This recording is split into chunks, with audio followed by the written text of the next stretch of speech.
Hello and welcome back to Book Lust. I'm Nancy Pearl.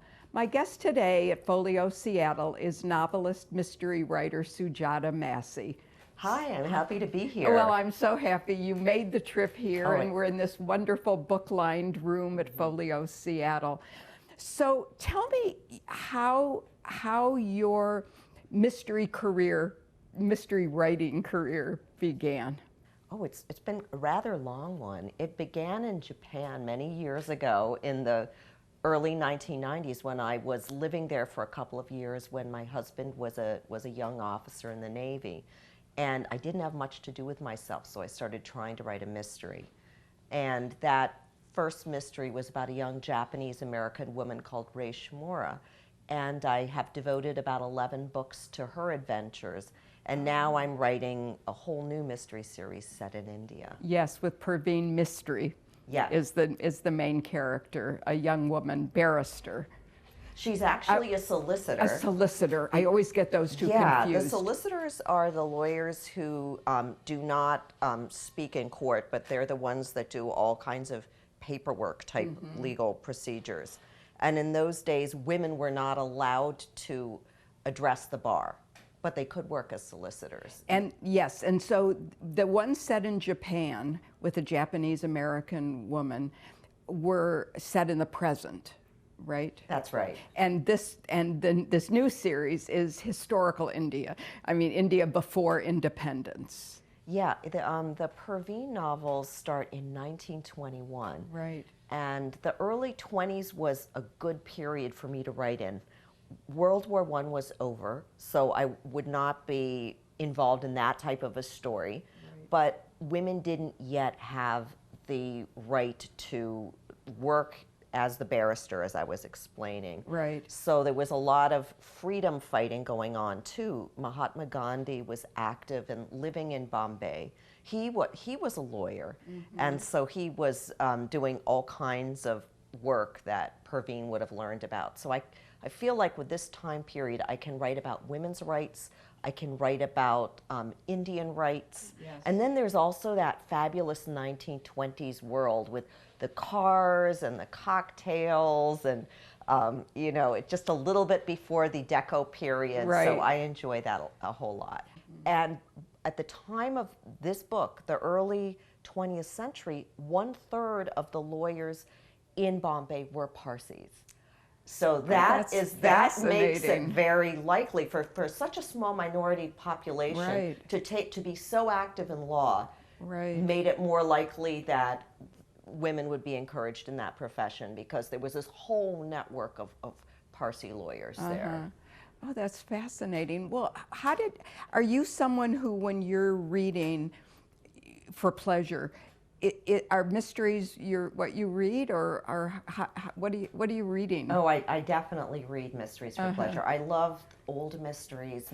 Josephine Tey is one of the people I just, I'd sit at her feet. Right, yes. A writer I read recently that I really enjoy is Angie Kim, who's got a book, Miracle Creek. So I love a good legal thriller, actually. I like all kinds of mysteries, but I'm really drawn. The more that I study law without having gone to law school, the more interested I am in reading legal thrillers and looking at the way law is used to tell stories in an interesting way. When you were doing, how much research did you have to do for these two books? I mean, because you weren't living in India. Yeah. I mean, it's unlike when you were in Japan and you kind of could, in writing those Rei Shimura books. Well, right before I started the Perveen series, I wrote a standalone book called The Sleeping Dictionary that was published in 2012.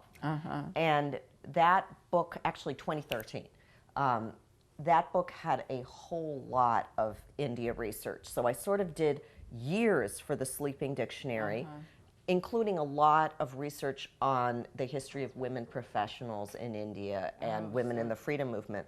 So I was able to sort of tag on to that. From there, I began reading about the history of law in India and consulting with, scholars on those matters and traveling there.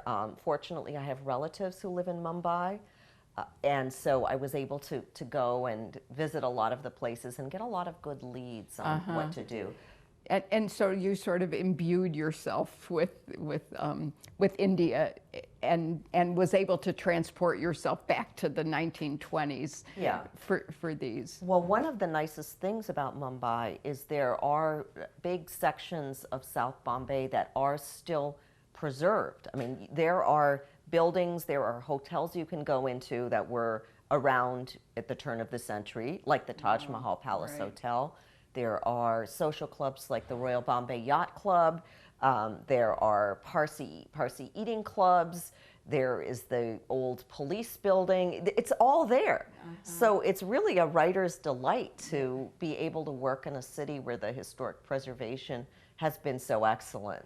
We're in a special library today. the Yes, we Folio. are. And one of the ways that I do the research for all of these books is I go to a special library in, of all places, Minneapolis, Minnesota. Really? The University of Minnesota has the largest collection of fine books about South Asia outside of India. Wow.